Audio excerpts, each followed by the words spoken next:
Well, hello. It's the rocker, the headbanger, and the oddball. Guess which one is which. Now, some of you might know us from our other channel during the meanwhilst, and there's a link in the description if you want to pop along there.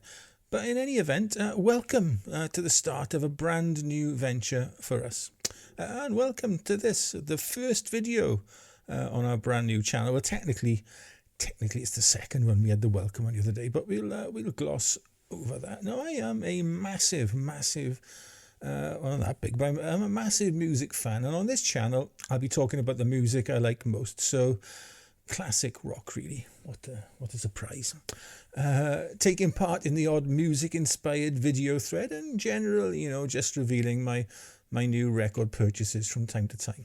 Now, I'll be releasing videos on Thursday evenings mainly, and although they may be a little ad hoc for now, hopefully by the time I get into the swing of things, they'll be out every 4 or so weeks, probably once a month. Well, that's my aim. In the meantime, I've curated a playlist of my music videos from over on our other channel during the meanwhile. So if you want to get to know us and our musical taste a little better, then pop along there. And by us, I mean our border terrier, Dexter, our budgie Chico, and me. We're a team. We are a team. Anyway, for this first or second video on our new channel, we're going to be looking at 3 records released by bands as they follow up to a recognised classic debut album. What fun. I'll link to a video I made on what I think are 3 classic debut albums above somewhere. And this kind of follows on from that one, well, loosely. I struggled to come up with a title for this video after considering such beauties as a trio of sophomore album releases, 3 follow-up albums better than classic debuts, that was catchy, or just a plain and simple great second albums before settling on 3 classic tricky second albums. Or you can rearrange yours.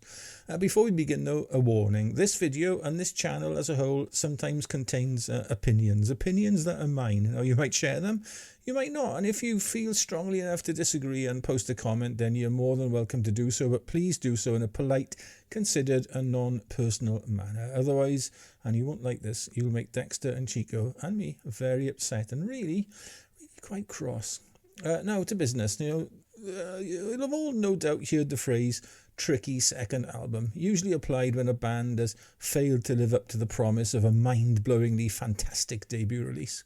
After all, it's obvious things should be that way, really, isn't it? A band has had all the time in the world to write, craft and produce their debut offering, and with their record company then demanding a rapid follow-up to ensure the artist continues to surf the wave of commercial success, it's often the case that this sometimes rushed sophomore doesn't quite live up to expectations. Now, I could have been lazier, I usually am, and just picked follow-ups to the albums I chose for my classic debut releases video, and as I said earlier, there's a card for that video up there somewhere. But I've only chosen one of those, and it's not the obvious one. Oh, Sabbath.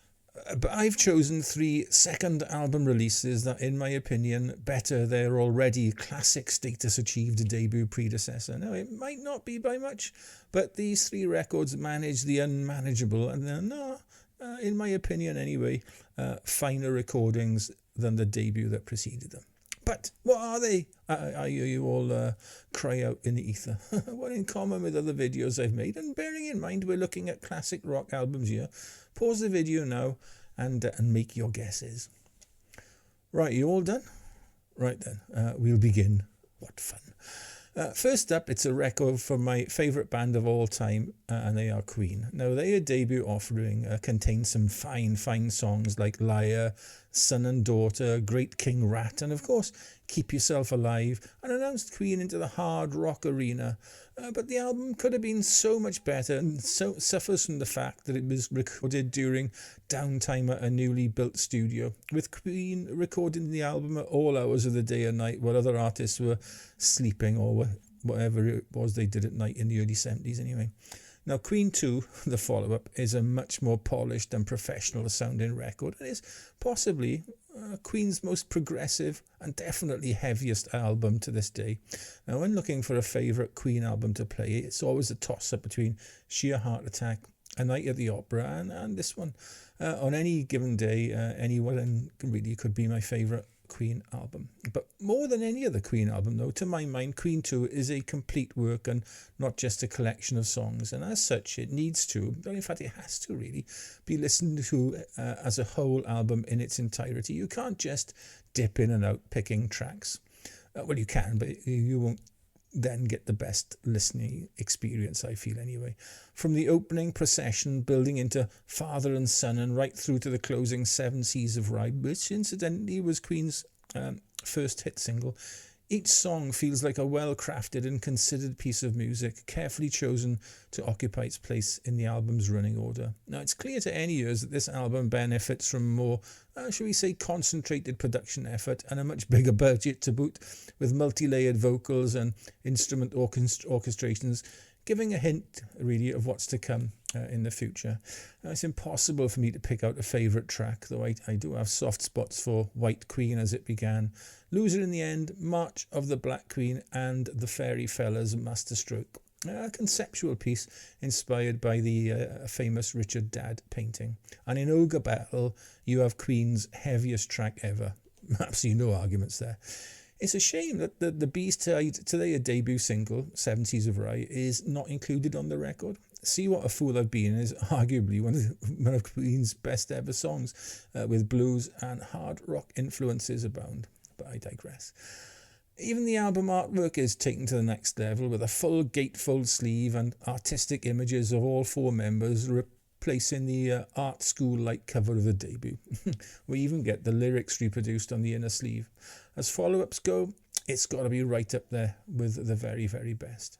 Now, for my second choice, I've got Killers by Iron Maiden, the follow-up to their eponymous debut, and the one album following on from my first video on classic debut releases.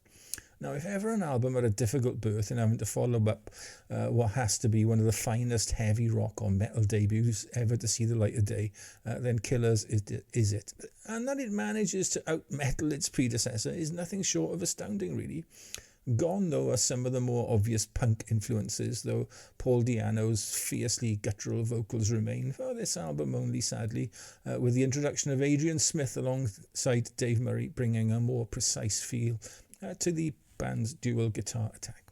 Now, it's a common theme to these choices, but the band seem much more confident and in control in the studio, with a more mature approach to the songwriting. Now, although some might argue that Maiden's finest work came after Bruce Dickinson replaced Paul Di'Anno as lead singer, I disagree. And as much as I enjoy the next two albums, and it's unarguable that they were more commercially successful, and as if you didn't already know, they are Number of the Beast and Peace of Mind, Killers remains my all-time favourite Iron Maiden album. Songwriting is more developed and mature than the first album, leaning more towards the proggier side of metal that Maiden would explore fully later on. But it's hard to disagree that the groundwork was being laid here with songs like Prodigal Son and Another Life. And Genghis Khan provided the album's instrumental track. Obviously not the actual, Genghis Khan, but it doesn't matter. Purgatory and Twilight Zone provided the singles from the album, with the earlier release, a cover of Women in Uniform, strangely not making it onto the record itself. Now, before going on to my final selection, can you guess what it is? But just a couple of honourable mentions that could easily have made this list.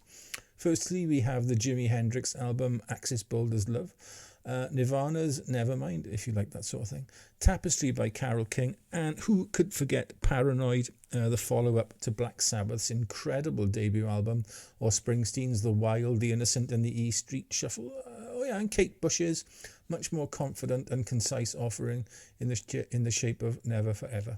Any of them really could have made this video. But my choice, and it's probably a controversial and opinion-dividing one, can be the one and only Led Zeppelin 2.